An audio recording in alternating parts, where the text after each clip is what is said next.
Landmines and jellyfish, welcome back to Knives I Guess, and your car's been trying to reach you about my extended warranty.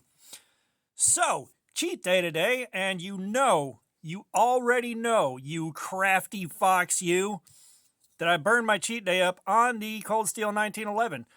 I had to carry it. And I will say right now, this thing carried very well. My concern about the diamond texturing right here, not a problem at all. It didn't rub, didn't do anything. Let's flick the bean. Oh, that was a sad bean flick. Let's try that again. Preloaded a little more. That's a lot better. And, for me, this is a bit on the smallish side for a knife, but this is a really, really good little knife. For the price, it's not bad. I think it's gone back up to like 25 bucks on Amazon. I tried to get this up while the price was still lower, but they bumped that price probably the day after I ordered this thing. You got your Cold Steel factory edge. This thing blazed through the saran wrap on the pallets today. Very, very comfortable carry. There was no digging. There was no rubbing, nothing of that sort. And this pocket clip, incredibly secure. This was a little bit difficult to wedge into the waistband, but once it was there, it wasn't moving at all. And I will say these scales feel like they're FRN. They're not G10. They're not anything like that. They feel and sound like FRN. Like you can kind of hear that. It's got that plasticky sound and that plasticky feel that FRN does. And something interesting with the blade. This says it's 4116 stainless, which I've never encountered before that I'm aware of.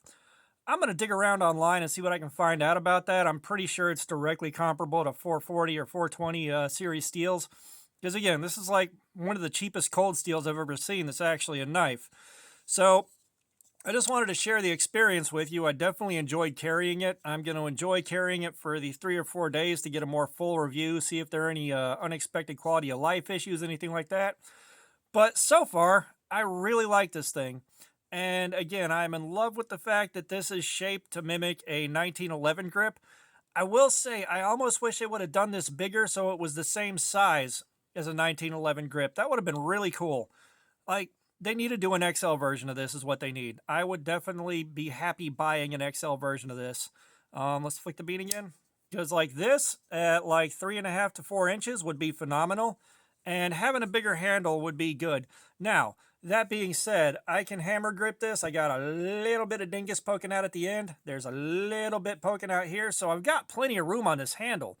Don't get me wrong. However, like a wider handle would be very comfortable for me. Like this isn't bad.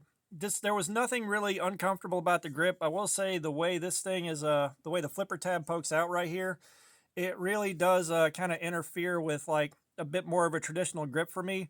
I'm used to a more discreet flipper tab and a bit of a finger choil, but, that's really not a huge problem. It's just something I noticed when comparing it to other stuff that I have.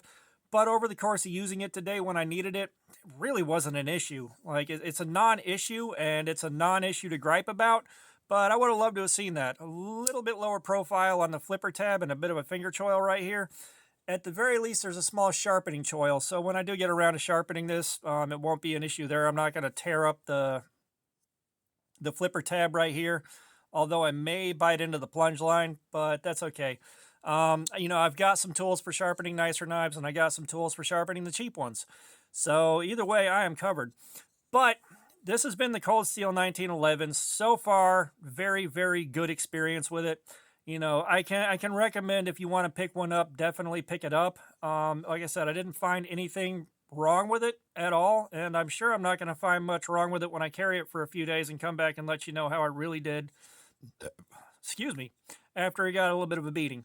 So, all that being said, thanks for looking at my crap. Subscribers, thank you so much. You guys are awesome. You keep showing up. Comments, I love a little feedback, so let me have it. And all that being said, y'all have a nice day.